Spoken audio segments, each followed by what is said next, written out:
গণমাধ্যম সংস্কার কমিশন তাদের সুপারিশ প্রধান উপদেষ্টা ড মোহাম্মদ ইউনূসের কাছে পেশ করেছে। শনিবার দুপুরে প্রধান উপদেষ্টার সরকারি বাসভবন যমুনায় এই প্রতিবেদন হস্তান্তর করে কমিশনের ১২ সদস্যের প্রতিনিধি দল।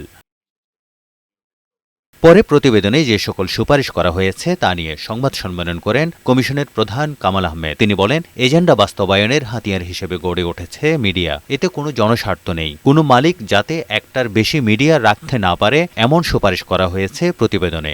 ওনারশিপ একক হাতে কেন্দ্রীভূত থাকলে সেটাকে যে ব্যক্তির স্বার্থে ব্যবহারের চেষ্টা হয়, পারিবারিক স্বার্থে ব্যবহারের চেষ্টা হয়, কোম্পানির বা নিজস্ব গোষ্ঠীর স্বার্থে ব্যবহারের চেষ্টা হয়, সেটা থেকে বেরিয়ে আসার প্রতিকার পাওয়ার একটা উপায় হচ্ছে যে এটা যদি পাবলিক লিস্টেড কোম্পানি হয়। স্নাতক পাশ ছাড়া সাংবাদিকতা করা যাবে না এবং পেশাগত সুরক্ষার কথাও বলা হয়েছে। এতে বেতন কাঠামোর বিষয়টিও তুলে ধরা হয়েছে।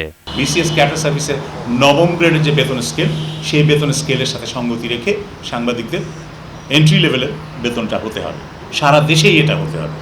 এবং ঢাকায় যেহেতু জীবনযাত্রার ব্যয় বেশি, সুতরাং ঢাকা ভাতা একটা যোগ করতে হবে। সুপারিশগুলো দ্রুত বাস্তবায়নের প্রত্যাশা করে কমিশন।